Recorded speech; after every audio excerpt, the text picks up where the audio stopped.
Yahudi yang tidak beriman kepada Allah, yang tidak beriman kepada Rasulullah.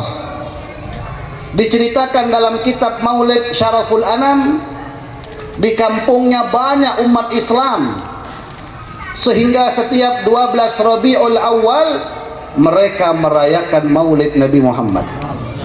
Berarti kampung itu Ahlus Sunnah wal, kada ada Wahabinya itu, karena setiap tahun mau Maulid.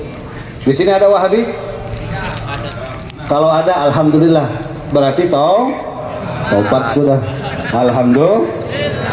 Berarti kampung ini murni Ahlus Sunnah wal Jamaah. Ini suami istri Yahudi melihat, Masya Allah, apa yang mereka rayakan? Kata suaminya, mereka merayakan hari kelahiran Nabi mereka Muhammad sallallahu alaihi wasallam. Setiap tahun luar biasa. Ya, masak, beli minum. Ya, ini makan apa malam ini kita? Nasi kotak. Sudah dapat semua? Alhamdulillah. Ada buah-buahan, ada air santri, santri bersama habaib, santri bersama ulama, majelis arba'in santri, kada ada aqua, ada juga sekalinya. Hidup santri. Masyaallah hadirin, setiap tahun mereka maulid, merayakan kelahiran Nabi Muhammad SAW. Dan mereka Yahudi, suami istri ini senang melihat perayaan maulid, senang saja. Di malam hari ini ceritanya panjang sampai subuh nggak selesai. Ya, di malam hari istrinya bermimpi melihat di rumah tetangganya yang tadi siang merayakan maulid, perkumpulan yang banyak manusianya, putih, bahkan wajah mereka berseri-seri, bercahaya, mengelilingi seseorang yang sangat berwibawa. Dia tanya, siapa yang kalian kelilingkan itu? Itu adalah Rasulullah, nabinya Muhammad, nabinya umat Islam, Nabi Muhammad sallallahu alaihi wasallam. Kenapa kalian berkumpul di rumah ini? Dia mengatakan, salah satu orang yang di dalam mimpi itu diajak bicara, dia mengatakan, karena tadi siang rumah ini merayakan maulid. Alhamdulillah, ini semua jamaah yang ngambil arba'in insya Allah mimpi Nabi Muhammad. Amin. Kedatangan tamu Rasulullah, dan yang tidak mengambil arba'in tapi istiqomah hadir, insya Allah rumahnya juga didatangi Nabi Muhammad. Amin. Luar biasa. Dia tanya, singkat cerita, apakah Nabi Muhammad itu mau berbicara denganku? Mau. Walaupun aku bukan dari golongannya, bukan daripada agamanya yang beriman kepadanya. Nabi Muhammad tidak pandang bulu. Dia panggil, ya Rasulullah, labbaik wa sa'dik. Dijawab sama Nabi Muhammad dengan jawaban yang sungguh penuh akhlak. Ada apa? Apakah kau menjawab pertanyaanku? Wa ana ala ghairi dinik, sedangkan aku bukan daripada pengikutmu. Apa kata Rasulullah? Tidaklah aku menjawab pertanyaanmu karena aku meyakini, aku berhusnudzan, aku sudah tahu Allah akan kasih hidayah kepadamu. Maka dia mendekat dan masuk Islam. Diucapkan 2 kalimat syahadat di hadapan Rasulullah. Ini beruntung ini Yahudi. Beruntung dia mimpi Nabi, bahkan masuk Islam di tangan Nabi Muhammad. Maka dia pun terbangun, dia bangga, dia senang, dia bahagia, dan dia kepengen, punya niat, tekad, dan nanti besok pagi dia akan merayakan hari Islam pertamanya dengan sedekah makanan dan minuman. Tapi dia masih sembunyikan, dia takut ketahuan suaminya, karena suaminya belum masuk Islam. Subhanallah, di pagi hari dia terbangun, rupanya suaminya sudah terbangun duluan. Dia lihat di ruang tamu sudah rapi, di depan banyak orang, ya, banyak yang kirim makanan, buah-buahan, minuman, ada juga santri. Zaman itu sudah ada. Dia tanya, ada apa ini? Ada acara apa? Kata suaminya, singkat cerita, aku merayakan perayaan pertama masuk hari pertama masuk Islamnya aku. Maka kaget istrinya. Kata suaminya, jangan kau kaget, jangan takjub. Aku tadi malam masuk Islam bersama Rasulullah, yang tadinya selesai Rasulullah mengislamkan kamu, Rasulullah mengislamkan saya. Rupanya dua-duanya mimpi Nabi masuk ini Yahudi. Beruntung. Apakah kita bisa seberuntung mereka? Ada juga pendosa Islam tapi banyak maksiatnya. Apakah mampu mereka bermimpi Nabi Muhammad sallallahu alaihi wasallam? Untung-untungan. Tapi kita tidak mau menjadi orang, mudah-mudahan saya termasuk salah satu daripada mereka. Oh, enggak bisa kalau kita enggak punya prinsip. Itu mereka yang sudah ditentukan oleh Allah. Salah satu contoh, seorang wali besar yang tadinya, mohon maaf, ahli maksiat, preman besar, yang bernama Al-Imam Hatim bin Asam. Ini kalau maksiat apa saja sudah dikerjakan sama dia. Ya. Luar biasa, pada suatu hari dia melihat di jalan ada tulisan di kertas, la ilaha illallah Muhammadun Rasulullah. Bagaimanapun pendosanya manusia, bagaimanapun maksiatnya orang yang Islam, tapi dalam hati kecilnya masih ta'zim insyaallah, masih hormat insyaallah dengan nama Allah, nama Nabi Muhammad. Dia ambil itu kertas, karena tidak layak nama Allah, nama Nabi di aspal, di jalanan, tidak layak. Makanya kita naruh kitab jangan di bawah. Ini malam Jumat yasinan taruh di bawah. Yasinan sejajar sama pantatnya. Pernah lihat seperti itu? Yasin sejajar dengan kakinya. Nah, ini tidak beradab. Maka Yasin itu juga termasuk Al-Qur'an. Ini nama Allah, nama Nabi, dia angkat, dia bersihkan kertas itu, dia kasih minyak wangi. Ya, lalu dia simpan, dia letakkan di atas lemari di tempat yang layak, yang sepantasnya. Subhanallah, di malam hari ketika dia tidur, dia bermimpi Rasulullah. Kata Rasulullah, ya Hatim, Allah telah mengampunkan segala dosa-dosamu dan engkau akan diberkahi oleh Allah subhanahu wa ta'ala. Dan Rasulullah mengatakan, wahai Hatim, demi Allah, aku Rasulullah akan mewangikan namamu sebagaimana kamu mewangikan nama saya. Aku akan memuliakan namamu di muka bumi ini sebagaimana kamu memuliakan nama saya. Maka dia terbangun, dia bertaubat kepada Allah, dia beristighfar kepada Allah, karena ru'yatun Nabi, berkah dia bermimpi Nabi Muhammad, itu salah satu jalan sebab dia bertaubat kepada Allah dan dia berubah sehingga menjadi ulama-ulama min auliyaillah. Alhamdulillah. Ini untung-untungan orang-orang yang beruntung. Apakah kita mengharap seperti itu juga? Ya, kalau kita beruntung alhamdulillah. Kalau kita nggak beruntung, sampai mati kita nggak berjumpa dengan Nabi Muhammad. Makanya cara berjumpa dengan Nabi Muhammad itu, selain kita membersihkan hati, itu syarat utama.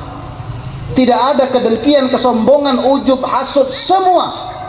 Katakan malam ini seterusnya, saya paling hina ya Allah di muka bumi ini, bahkan lebih hina daripada binatang. Insya Allah selamat dan insya Allah mimpi Nabi Muhammad. Karena Nabi tidak mau datang kepada orang yang sombong, orang yang hasud, orang yang suka ngadu domba. Nabi nggak akan datang kepada orang yang merasa lebih baik daripada jamaah yang lainnya. Kita kejar, kita jemput bola, bagaimana caranya berkenalan dengan Nabi Muhammad SAW. Contoh, ini contoh ya. Kalian sering mendapatkan salam dari siapa ini? Dari guru kita, Ustadz Abbas. Mudah-mudahan sidin panjang umur, sehat walafiat, amin, awet muda, amin, amin ya rabbal alamin. Umpama kita nggak kenal sama Ustadz Abbas, tapi setiap kali ada beberapa jamaah, Beb ada salam dari Ustadz Abbas, satu. Beb ada salam dari Ustadz Abbas, dua kali. Beb setiap ketemu saya dikatakan, Beb ada salam dari Ustadz Abbas. Lama-lama saya penasaran, betul, siapa Ustadz Abbas ini? Saya akan cari tahu siapa beliau ini. Kenapa? Karena beliau setiap hari, setiap ketemu jamaahnya menitipkan salam sama saya. Dan saya pasti cari tahu siapa beliau ini. Insya Allah kalau dicari tahu ketemu. Malam ini alhamdulillah. Ini contoh. Jadi kalau kita sering mendengar ada orang titip salam sama kita, sering titip salam sama kita, tapi kita tidak kenal sama dia, insya Allah Bapak Ibu penasaran, ingin cari tahu siapa orang baik ini yang selalu kirim salam sama kita. Begitu juga dengan Nabi Muhammad, begitulah dengan Rasulullah. Kalau tiap hari kita kirim salam, apalagi istiqomah maulid arba'in seterusnya sampai kita meninggal dunia tidak lupa majelis ta'lim, majelis zikir, insya Allah Nabi akan mencari tahu, Nabi akan berkenalan dengan kita, karena kita yang memulai berkenalan dengan Nabi Muhammad. Karena seseorang bermimpi Rasulullah, dia memanggil Rasulullah, ya Rasulullah, nggak noleh. Ya Rasulullah, tidak melihat. Ya Rasulullah, tidak digubris. Dia panggil terus nama Nabi Muhammad, tapi Nabi Muhammad tidak mau menoleh ke arahnya. Dia katakan, ya Rasulullah, bukankah engkau mengenal umatmu melebihi seorang ibu kenal dengan anaknya? Betul, kata Rasulullah. Lalu kenapa kau tidak mengenaliku? Karena kau tidak pernah berkenalan denganku, kau tidak pernah menyebut namaku.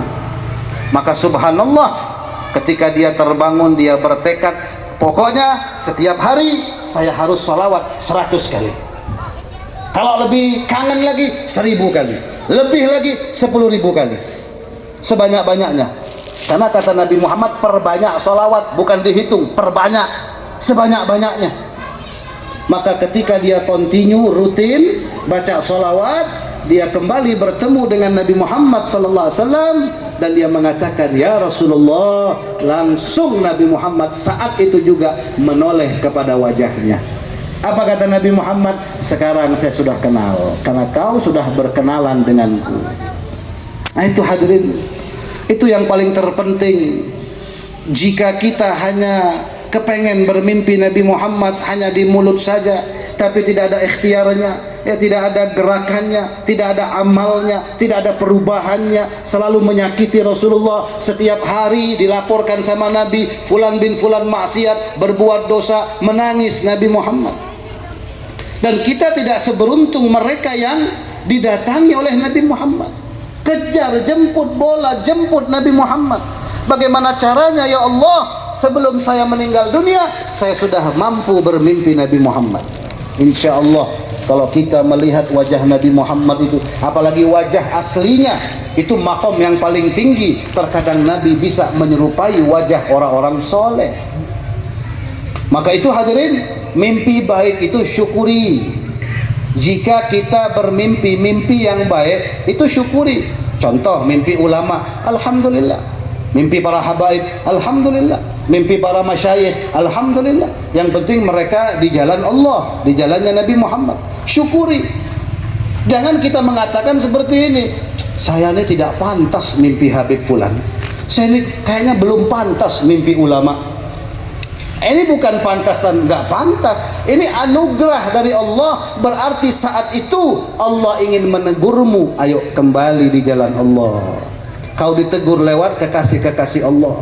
Kita diperlihatkan dalam mimpi kita wajah-wajah kekasih Allah, berarti Allah memberikan anugerah, kepengen kita itu berubah, yang jelek jadi baik, yang baik jadi lebih baik. Apalagi bermimpi Nabi Muhammad.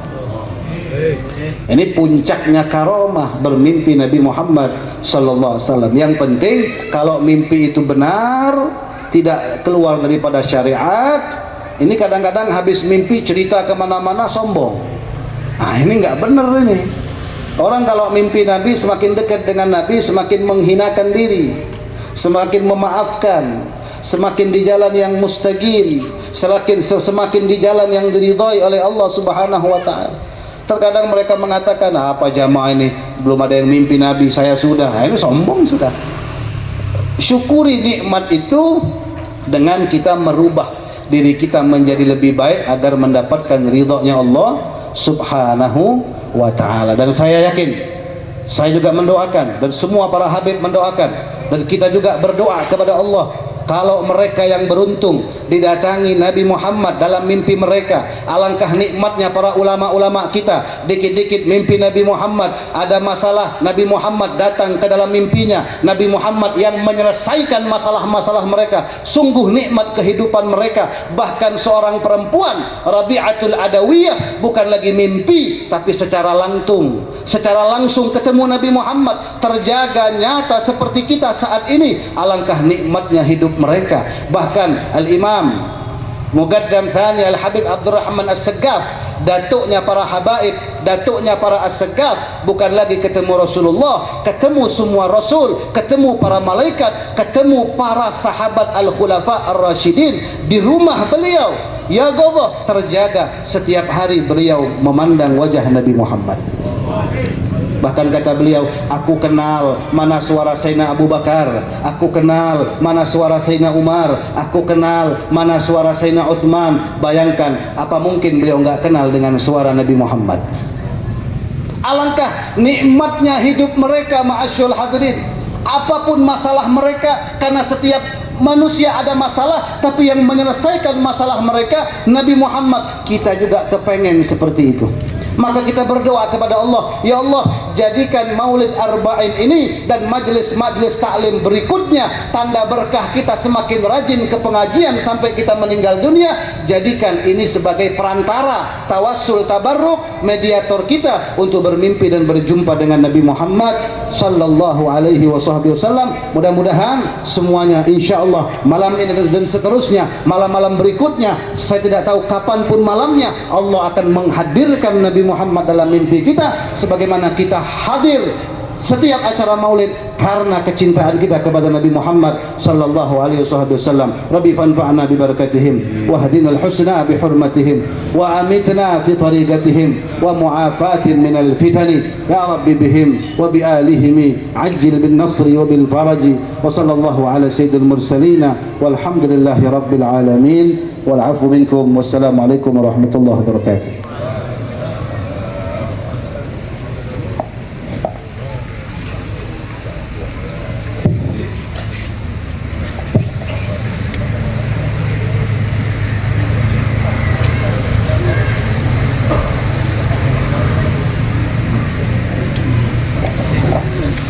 Sebelum kita tutup, seperti biasa, pengumuman Maulid Arba'in di malam besok. InsyaAllah semuanya masih istiqomah semangat. InsyaAllah kita akan berkumpul di tanggal 20 September Rabu malam Kamis di rumah, di tempat atau atas nama saudara kita Lahasan, MT Al-Yumnu Wal Iman, di Majelis Ta'lim Al-Yumnu Wal Iman.